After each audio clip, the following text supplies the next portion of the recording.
Declassifiers. Yes, I am using that term now. Welcome back for another week and another podcast, and this time I get to welcome our amazing guest, interdisciplinary artist and composer Kezia Yap. Kezia and I actually studied composition together at the Sydney Con, but she is currently studying a Masters of Fine Arts at the Victorian College of Arts, where her work seeks to interrogate how cultural identity and the Australian Asian or Asian Australian experience can be explored through interdisciplinary creative practice. So I'm certain we're going to have a really excellent and enlightening conversation about our respective experiences as Asian Australians and both working as composers and artists. Welcome, Kezia. Hi, it's great to be here. Again, like everyone, I've found great difficulty trying to figure out how to introduce you.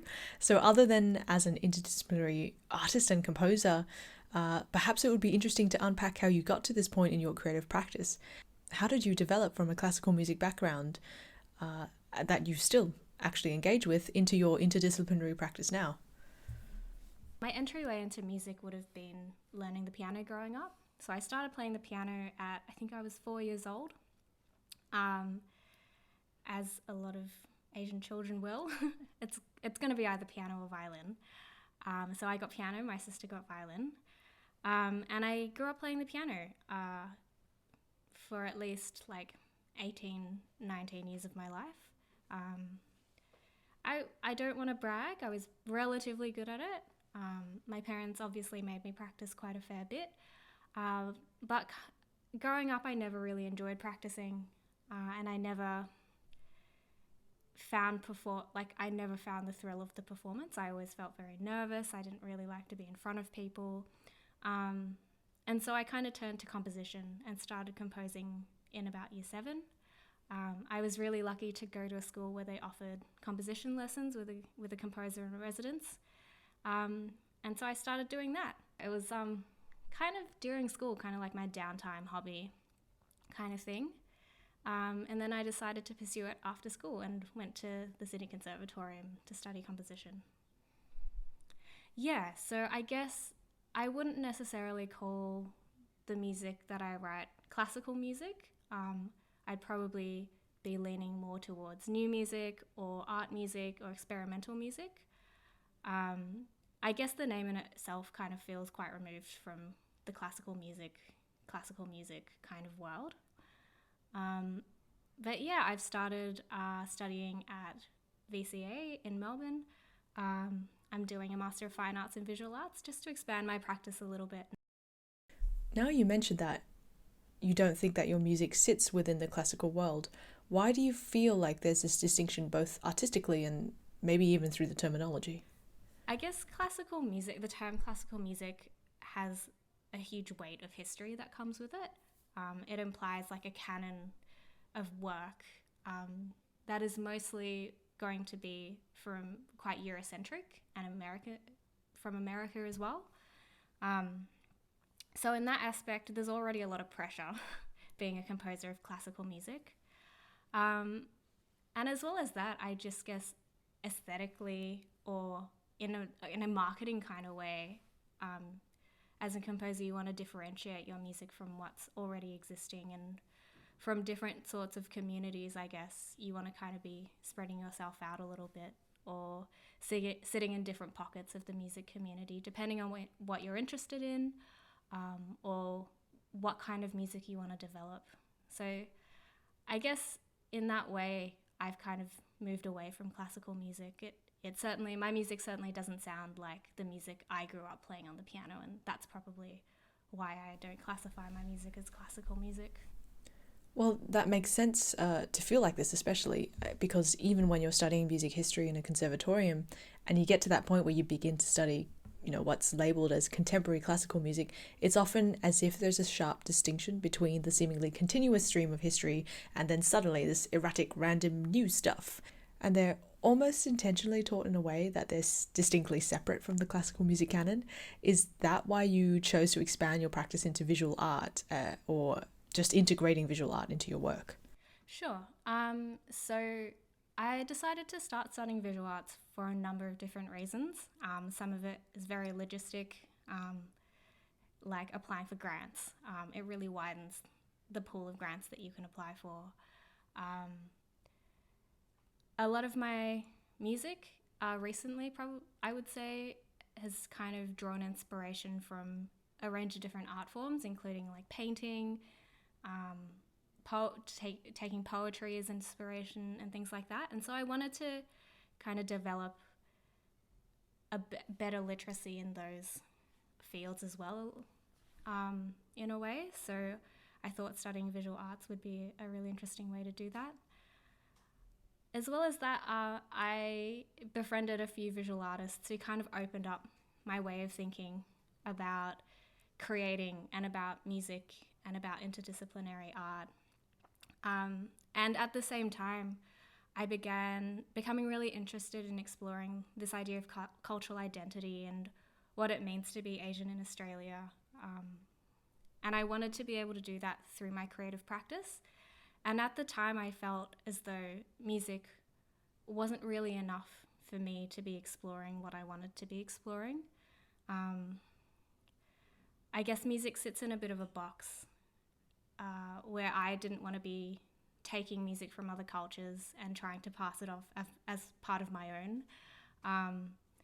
And so I guess looking more interdisciplinarily, I was hoping to be able to tackle these questions that I had and these tensions that I felt, both culturally and within creative practice, by drawing from more places and more kind of mediums and yeah. So it sounds like you have a bigger palette to work from in order to address and ask these bigger questions. I think so. And I think in a way, it's really interesting stepping into visual arts because it feels as though people are a bit more well-versed in dealing with things like cultural identity and really conceptual ideas. And so even kind of having those conversations with people in my cohort, other visual artists, it sheds so much light about how I can be even approaching a musical creative practice or approaching composition on its own, or even approaching a more interdisciplinary practice as well. So it's really cool. I'm really enjoying it. And what are you, in terms of the research element of your work and practice, interested in investigating and expressing?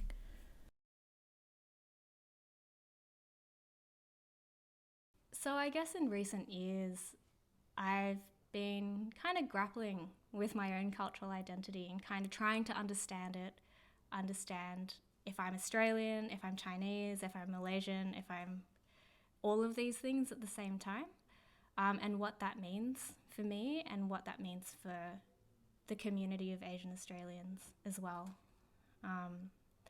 I guess it started as a way of reflecting on how I grew up.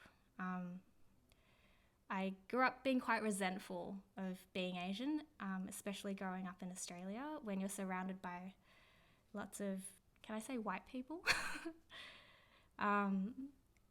Being surrounded by lots of very stereotypical Australians, lots of blonde hair, blue eyes, fair skin kind of thing. And I always used to kind of be the odd one out. I was the one Asian in my group of friends, for example.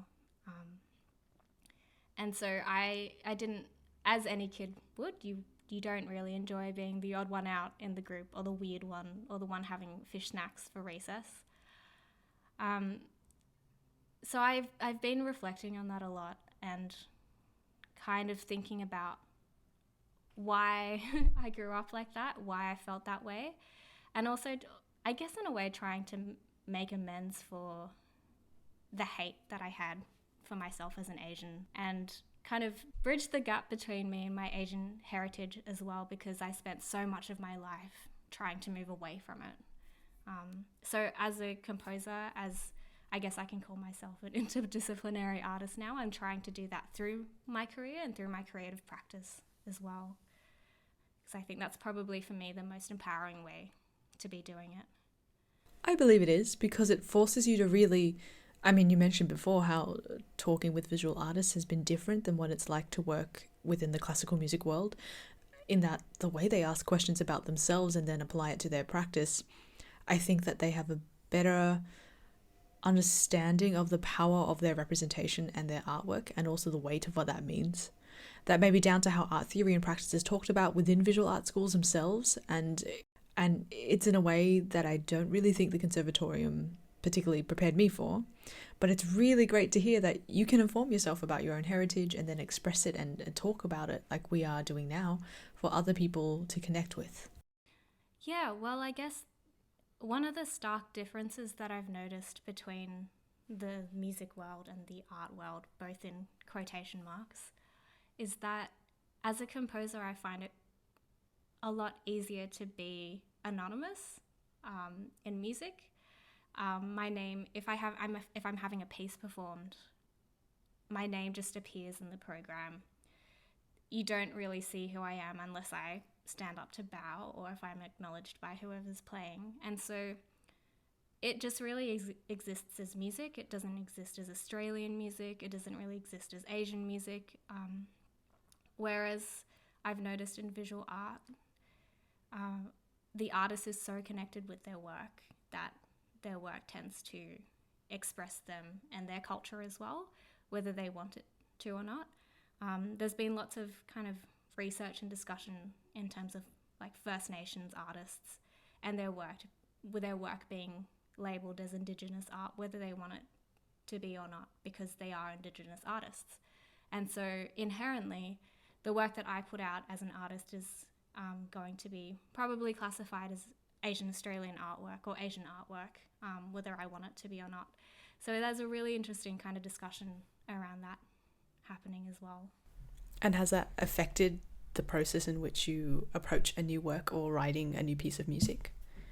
It doesn't. It really depends on what the piece is, I guess, because I feel like I function really differently in terms of writing music and in kind of doing the research and the art for my degree. I recently finished a piece that I submitted a couple of days ago. And that really has nothing to do with cultural identity at all. I was given a concept to work with and I took that and kind of went from there. And I guess, who knows, maybe in years when I've kind of accumulated a whole kind of library of my own work, maybe there will be links made throughout the different works, or maybe there will be elements of cultural identity embedded within those musical works. But at the moment it feels like they're kind of all discrete works in their own way that I've infused with things that I like aleatoric gestures or like organic sound interaction, stuff like that. It feels like I'm working in two different kinds of brains when I'm going between different mediums and different kind of ways of working. And I'm hoping that over time, as I keep kind of plugging away at both, they'll kind of be able to coalesce and synthesize into one more robust and wholesome practice. And I understand it's a bit difficult because I've also gone through very similar things and similar tensions trying to integrate aspects of my cultural heritage into classical music. Firstly, it's because for some of the issues you can't physically integrate them because Western instruments don't have the same capabilities as some Vietnamese instruments because they can't play microtones in the same way and vice versa. So if I try to manufacture that sound in a Western setting, I will feel like I am inadvertently doing a process that could be called Orientalist. So I've kind of avoided doing that altogether.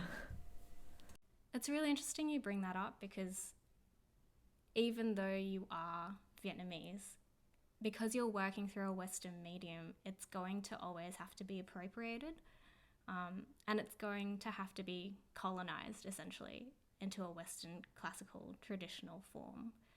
And I guess that's one of the lingering questions in my mind is how can we approach non-Western music with the training that we have? Because I was trained in Western classical music, and that's the language that I use for music, and I haven't learned anything else really.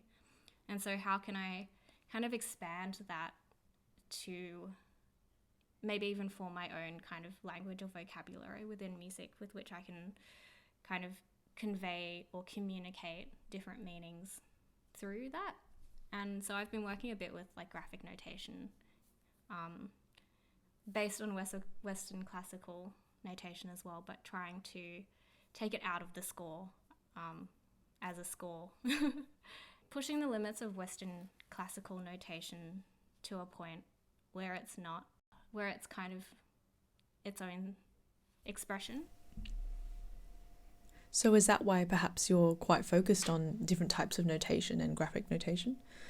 For example, I mean, it's one of the contentious, if not philosophical questions, being that notation is a standardized expectation in classical music, and it's a great tool for everyone to learn what is fundamentally a language that is heard and not seen. But when it comes to other cultures, we don't necessarily have this visual notation that is so standardized. So for example, in some Vietnamese music, we have, I think, what's labeled as tablature. So what is visually significant is a depiction of gesture of how you create the sound of the music rather than a visualization of what the desired sound is at the end. Oh, that's really beautiful. Yeah, it is. That's almost like choreography and like dance notation in a way. I guess it creates such a different embodied experience by notating that way, where it's almost like it's a more personal way of engaging with the music by kind of showing your body what to do to create sound rather than indicating what sound you need to create. And so that's really nice. And I don't know how it is for like Malaysian traditions or Chinese traditions, because when I was really young, I was very lucky and I went to quite a multicultural school. So we had musical programs for the different communities that lived in the area. And there wasn't a very big Vietnamese community, but there was a big Chinese community where I grew up. So we did Chinese music practices. So I learnt Chinese drumming and there was no notation. It was all spoken. And then someone would physically teach you how to do the movements and how to march with the drum. So that was a completely different experience from all the classical piano, which was all about putting your finger in a certain way to play Hannah, etc., etc. That's really interesting. Unfortunately, I've never had the chance to do that, which is a bit of a shame. But I would like to learn more about it. I think for me as well, my background is Malaysian Chinese or Chinese Malaysian. I'm not really sure which way it goes. And so already, I know my ancestry is Chinese, but I'm already kind of one step away from that. So kind of also being Australian, that takes me 2 steps away. So it's always a bit of a tension to figure out, do I look at my culture as do I look at Malaysia as kind of where I draw kind of information and like where I explore my cultural heritage, or do I look at China? So I'm still kind of tackling a lot of these questions. Obviously, I'm very, very new in the sphere in which I'm working. So yeah, I'm only really scraping the surface. So coming from a place where you're investigating the complexity of engaging personally and artistically with cultural heritage, other than musical language forms that are like notation, what other processes have you undertaken in bringing this into your practice? So I wouldn't say wildly enough, but kind of I'm stepping outside my comfort zones in lots of ways in my research that I'm doing at the moment. I've been really wanting to push myself to try new things during this degree. And I am like absolutely not trained as an artist at all. I dropped art, I think probably in year 9 of high school. So I'm not great. I don't have a lot of skills. I'm visually not very good at stuff, basically. But what I've been doing is I've been trying to push myself to do things that I'm not used to, like painting or painting objects that I found. And that, in a way, has been a really interesting experience of, I guess, investigating what I am and what I'm not. And so through these works that are in development at the moment, who knows if they'll go anywhere, we'll see. But I've been kind of working on these bought ceramic Chinese teacups and painting them to resemble like Chinese blue and white ceramics with my very, very poor skills and my very inexpensive materials. I basically bought them all from the dollar store because I was really interested in this idea of why don't I make a bad Chinese thing to reflect me as a bad Chinese person? Like, not morally bad, but just as a Chinese person, I don't speak the language. I'm not really as familiar with the culture. I don't know. I've never really been to China. Like, in a way, I'm not a Chinese person at all. The only thing that's really Chinese about me is the way that I look, kind of in my day-to-day life. And so why don't I try and reflect that in making these really terrible objects? So that's one of the things that I've been doing. Do you want me to talk about the orchestra piece? Yeah, absolutely. Because you mentioned not being able to speak the language, but are you learning it actually? I thought about it. I'm not at the moment. I would really like to, but I'm really intimidated by it, I think. I have really high expectations of myself. I've learned other languages before, quite basically. And it's not a brag, but I really enjoy learning languages, and I find that I can try and pick stuff up quite quickly if it's quite basic, obviously. But I just have this distinct memory of being in high school, and I had a group of friends who were going on a trip to China. It was like a school trip. I wasn't going, but they were. And so I was hanging out with one of my friends, and they were looking through the Chinese phrase book. And I tried to say a very basic thing like hello or like how are you? And it was terrible. Like, I had never sounded less Chinese in my life, even when speaking English. So I guess I'm a bit intimidated by learning the language, of meeting expectations.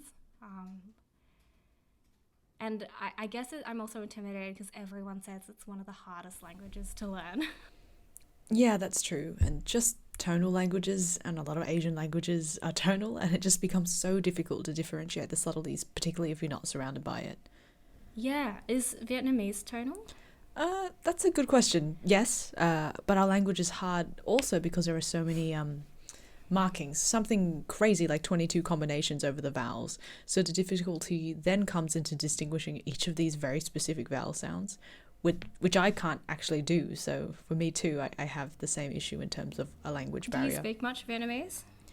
Around my relatives I can understand pretty well, but if it comes to speaking fluently, then I'm gonna have to say no.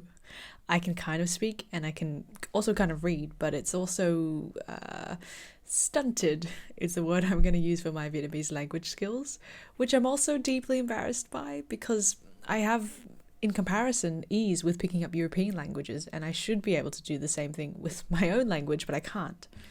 Well, it's funny that you say you're embarrassed by it because I also feel like a lot of shame when it comes to language.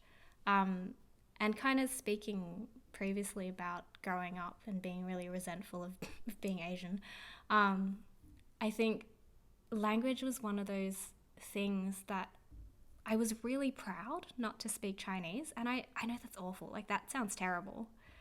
To be proud to be not able to speak a language, to be distanced from a language or from a culture. But I used to get asked where things are around Central Station in Chinese, and I would really proudly reply, oh, sorry, I don't speak Chinese.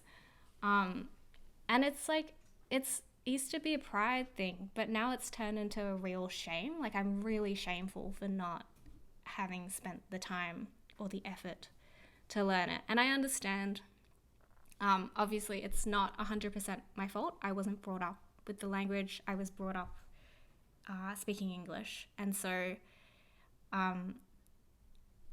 it's only my fault part of the way, I guess. But yeah, I could be doing so much more because I think language is a really big part of being able to connect to a culture, specifically my own culture, because it's a way of like communicating with a lot of my family.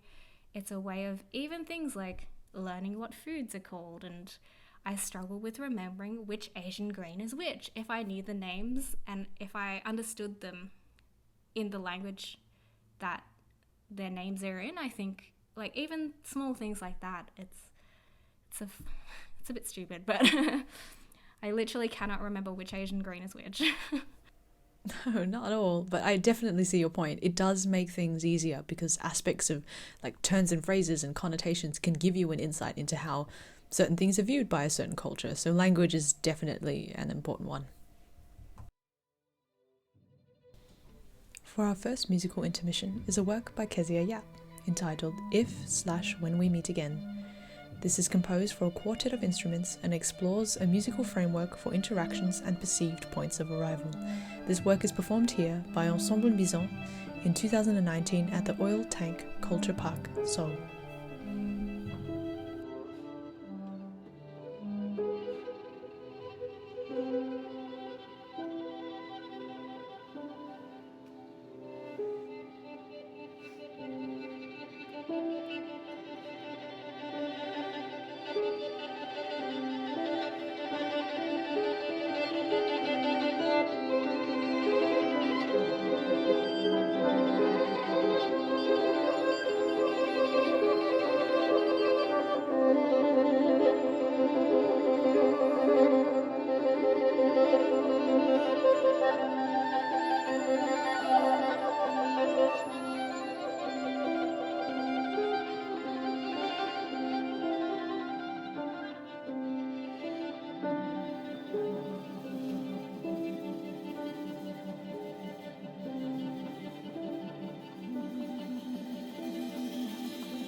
And is that why you're using language in this new orchestral piece that you're working on?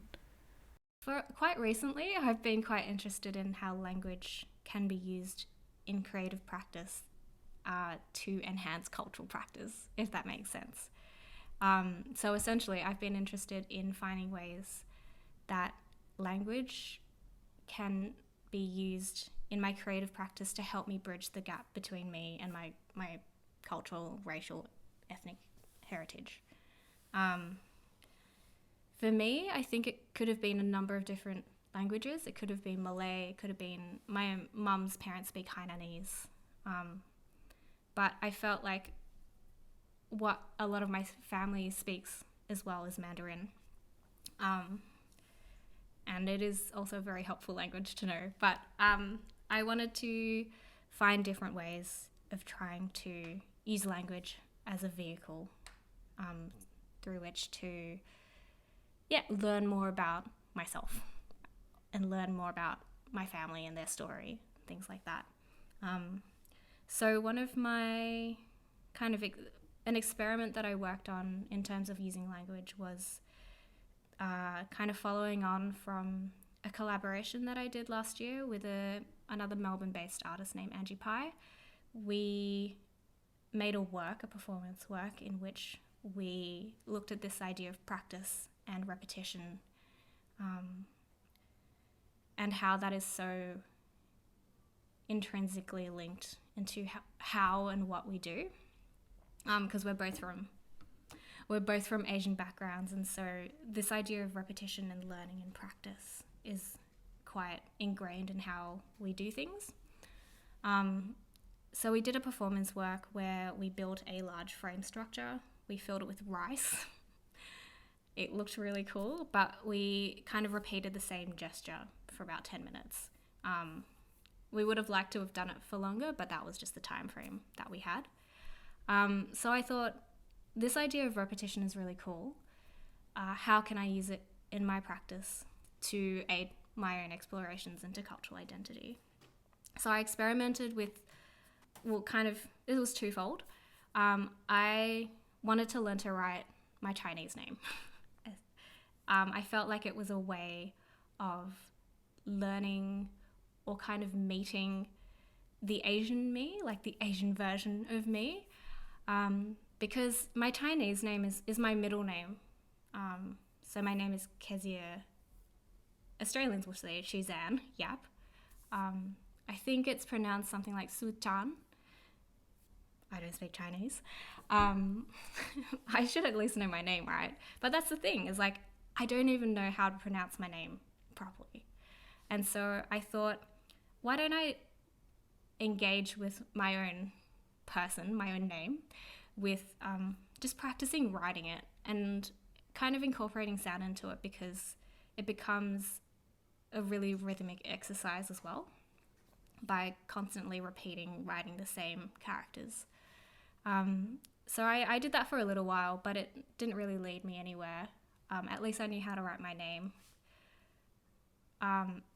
But yeah, I thought language would be a really interesting way to, help me explore who I am and what my culture is. I'll lead on a little bit to the orchestra piece you mentioned. So because I'm studying at Melbourne University, I was really lucky to receive the opportunity to workshop a piece with the MSO. And so with this in mind, I initially thought Mandarin as a language could be really interesting to work with, because it's a tonal language. Tonal languages, they kind of almost are melodic in themselves when they're spoken. And maybe this is something I can explore through music. I thought of this idea of translation and how funny it was that I don't know any Chinese at all, but I'm essentially, with music, Western classical music as a language, I spent 4 years at university learning it. I've spent my whole life learning this language, and I'm essentially I would say I'm pretty fluent in music. I wanted to try out seeing if I could translate, or kind of loosely translate, text in Mandarin or in Chinese into music. And that was kind of like trying to make a translation of language I didn't know into a language that was meaningful to me. So yeah, that's kind of what I did. It was a bit of a process, and one of my objectives in it as well was to try and compose in a way that I wasn't used to. So using lots of extra musical elements and ideas to inform the way that the music was put together.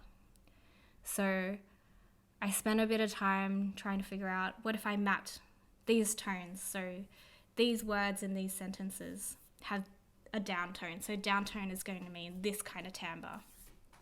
Or these characters repeat. So I'm going to make, whenever we're dealing with these characters, I'm going to have everyone crescendo. So kind of trying to map things like that. I wanted it to be a really kind of well woven work. So it wasn't just like, here's this and here is the outcome kind of thing. I didn't want it to be an exact mirror. Okay, so then what text did you end up choosing to musically translate, and why? So the sentences that I used were the only sentences that I really know in Mandarin, which is, this is my mother and this is my father. So it's something like, te, se, mama, te, se, ba, ba. Probably butchered that as well, but that's okay, we're learning. And so I came up with all these formulas and like ways of potentially mapping data to sound or like ideas to sound, and it got very overwhelming. So then I was recommended to read Uncreative Writing by Kenneth Goldsmith, and he just spoke in one of his essays about the physicality of text. So I thought, what if I just put these characters over the top of the score, and it becomes like a colouring in exercise. So I did that. I used some of the formulas and mappings that I had established before to create this framework with which I could work within. And so I made all these rules that I tried really hard not to break.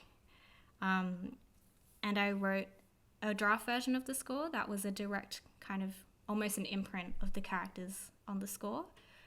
And then I also had to, I guess, write an orchestral playing version where it was written a lot more idiomatically, because of course the initial kind of print version, or I don't know what we'll call it, the overlaid image version, was full of kind of what an orchestra would consider an error, something wrong. So for example, a lot of my horn lines were in my horn 2 part, because that's where the text and the score intersected.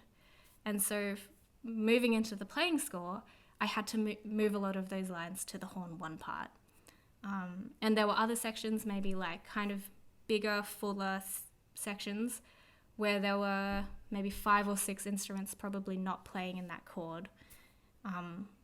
So I was like, it needs the body, so I'm going to fill out that chord. I tried really hard not to add material where there wasn't already. So it was a lot of just kind of filling out or doing extra orchestration, so that the piece was then, I guess it was kind of more literate for orchestra. It was more meaningful for orchestra. So I was kind of hard on myself about breaking those or trying to bend the rules that I had set for myself, because I was like, this is what I want it to be.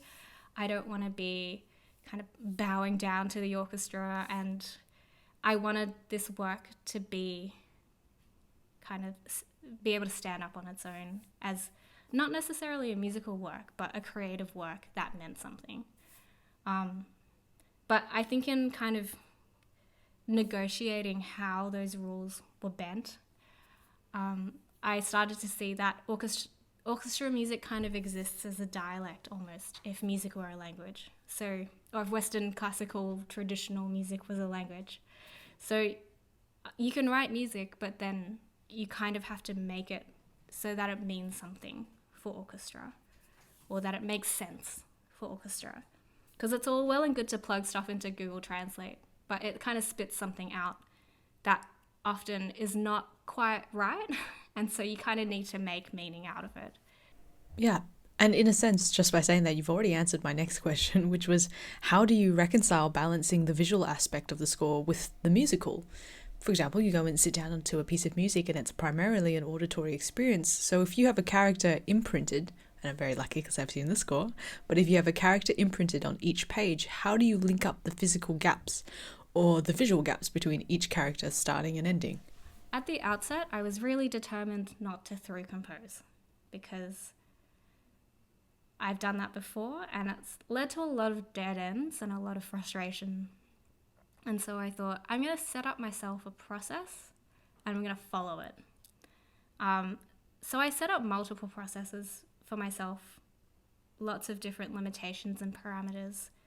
But then I think I got to the point where I felt too limited and I got really, really stuck. And so I thought, hey, I've just got to do it.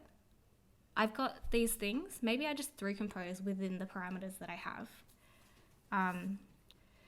Because I was also getting close to a deadline. So I don't know if that answers the question at all. I think I also kind of fell back onto some old habits and ways of writing that perhaps at the outset I was determined not to do, but I kind of started to accept that in the process and thought about the layers of translation that emerged through the piece. And this part kind of being that I'm using my own musical language and my own kind of cultivated way of writing music to fill some of those gaps in. And so that in that way it was kind of a more personal piece, because I've used, it might sound like a lot of the previous pieces that I've written, but maybe that's fine. It doesn't have to be a breakthrough. So do you feel as a result of this more connected to your cultural heritage through engaging with all of these processes? So funnily enough, I actually don't feel closer to my Chinese or Asian heritage by writing this work. But I have found that there are parallels between my practice as a composer and being Asian Australian in a way. This is going to sound a little bit academic, but there is a book written by Ian Ang, I think is how you say her name. And she's written a book called On Not Speaking Chinese. And in that book, she talked about, so she was born in Indonesia, she lived in the Netherlands, and she now lives in Australia, I'm pretty sure. But she's ethnically Chinese. So she has gone into a lot of kind of, looks at like diaspora experience as a Chinese person in Western culture. And she talks about how she doesn't personally speak Chinese, which I relate a lot to, and how she's had experiences where people expect her to speak Chinese. So in Western society as well, people will go up to her and maybe try and speak Chinese to her, and she'll probably reply with, "Oh, I'm sorry, I don't speak Chinese." And people are really taken aback, and she's been labelled like, "Oh, you must be a fake Chinese because you don't speak Chinese." And so I kind of thought about that as when being Asian Australian, by the way I look, perhaps a lot of people will expect me to speak Chinese, but I don't meet that expectation. It's a failure to meet an expectation.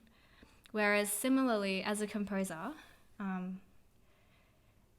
I don't know why, but people always ask you when you're like, "Oh, I'm a composer," they'll be like, "Oh, do you like write for orchestra?" And a lot of the time, most composers are going to say no, because the orchestra is something, working with an orchestra or writing for an orchestra is an opportunity that not many composers are ever afforded in their careers, which is kind of ironic because you spend 4 years of your degree learning how to write music, and I guess it's not kind of spoken about, but essentially lots of people are doing that because to write, eventually at some point, write for the orchestra. Like we go through orchestration, we learn about how to write for different instruments that are in the orchestra. But you never really get to put those skills to work. And so when you actually do get the opportunity, I feel as though I've spent all this time training for it, but once I get to it, I'm really intimidated by it. I feel really inadequate. I feel like a bit of an imposter because I feel really uncomfortable with working with the medium, even though kind of as a composer, what's kind of publicly perceived is that you write for orchestra because that's classical music, and orchestra is the face of classical music. So in both ways, as an Asian person, as an Asian Australian, and as a composer, I feel like I'm really failing to meet what's expected of me. And that, I felt, came out during the process of writing this piece, which is really interesting. For our second musical intermission is another work by Kezia, and it's in the spirit of what Kezia is currently talking about her integration and exploration of the Chinese language through this work, A Structure of Silences, an exploration of Ma. This piece is performed here by Keiko Murakami at the University of Buffalo Festival in 2018.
And did you get to workshop it with the MSO?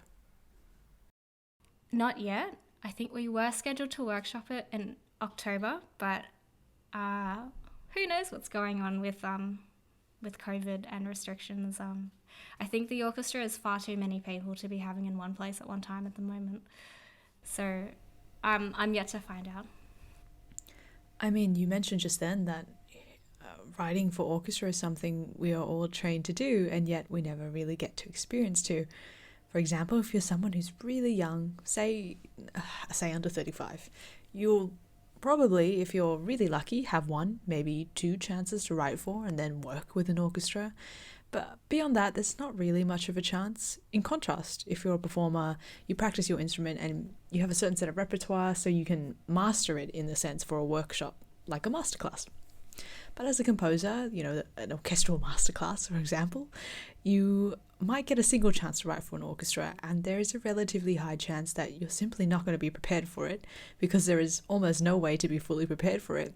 And because of the practical element of how an orchestra, particularly, you mentioned MSO, particularly working with a professional orchestra, they only get 1 or 2 rehearsals for your new piece to be prepared for a premiere. So in order to prepare in a way that's so in the orchestral language that those trained musicians are accustomed to, they may have 1 or 3 hours to rehearse your piece to the level or the style that you want, but there are so many creative limitations for you to actually express anything that you might want to experiment with, because there is simply no time to do it. So it's this really interesting balancing act of a lack of experience plus the curbing of some creativity. Yeah, it's definitely a funny place to be.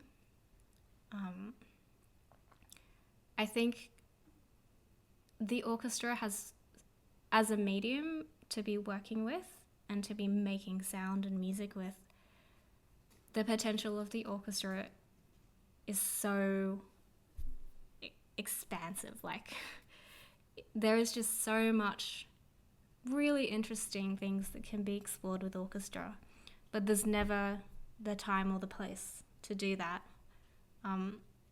So it feels as though the evolution of music for orchestra is a lot slower than the evolution of music for chamber ensembles or for soloists.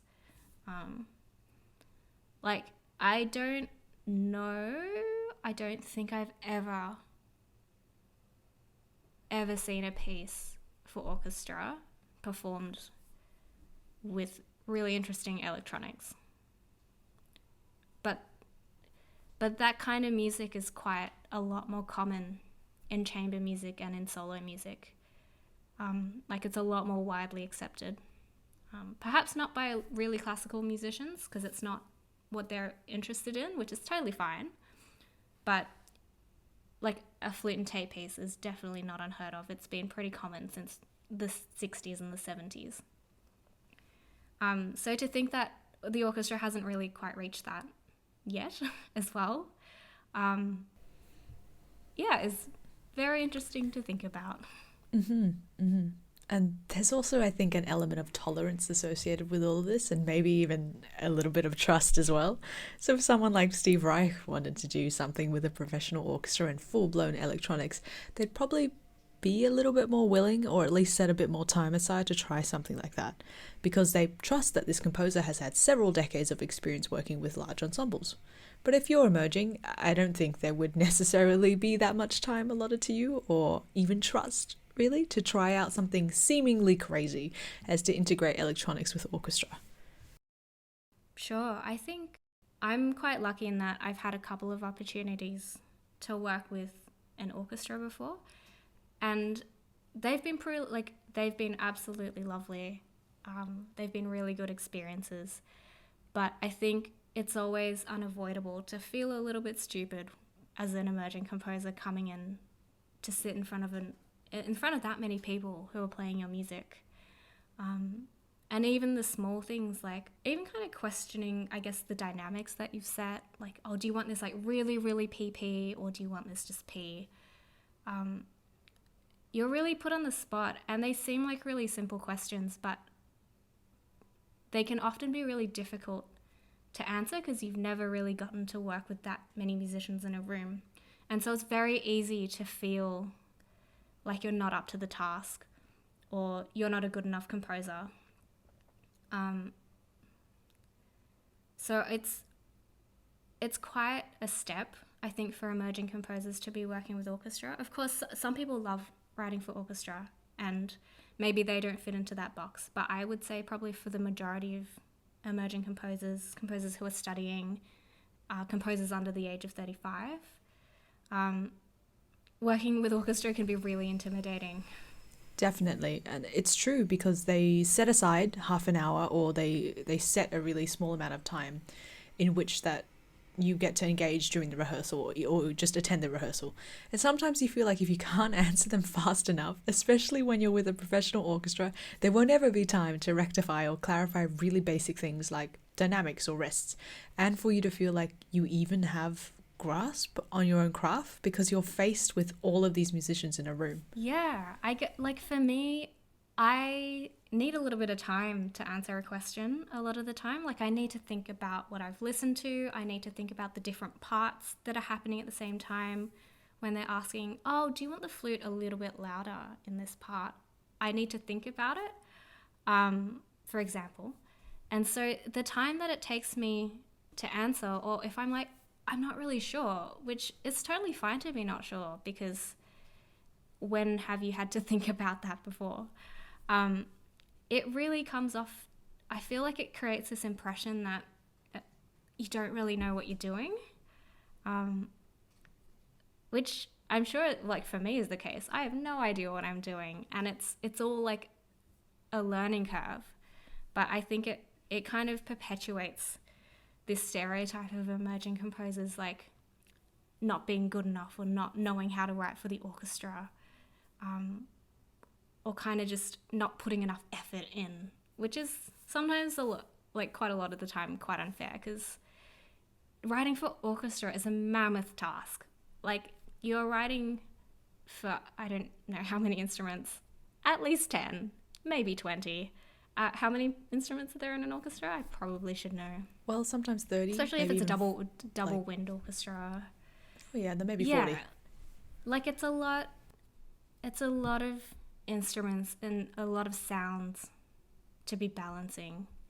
And so it can be really difficult, especially if you don't have that experience and you don't have the people to be working with to test out your ideas, to know exactly what you're wanting.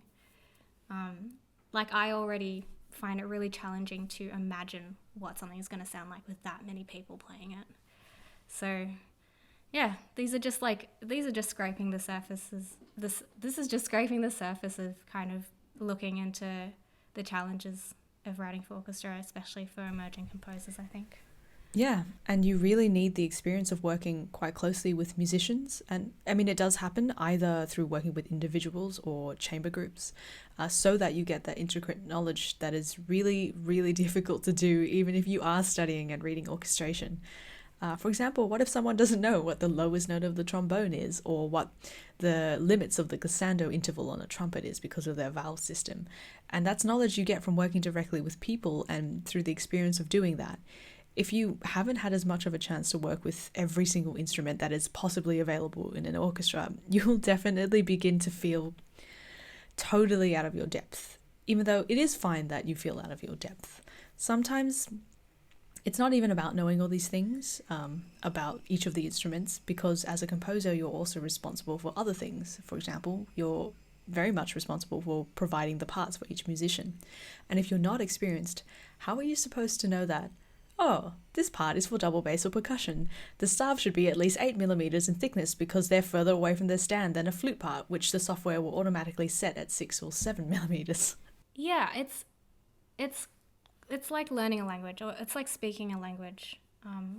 Like, my mum learnt Mandarin growing up, but she doesn't speak it because she's never had to use it.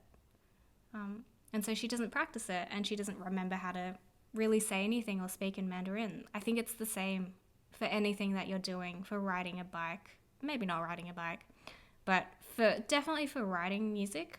If you're not constantly practicing it, and if it's not really something that sits within your practice, usually, of course you're going to forget really specific details, or even things like typesetting. You're going to forget, or you're not going to know how to do that. And so it does require a lot of extra kind of time and effort outside of the writing itself to be able to put something together really successfully for orchestra. You're right. The orchestra is definitely and truly its own special little language. So did you feel like when we were both studying at the con and studying music there, did that allow you to delve into your interest of cultural investigations of music, like through the analysis courses, or at the time their treatment of subjects basic as music history? I guess the conservatorium model and music education in a way is so Western Eurocentric music focused, and that's kind of the universally accepted thing.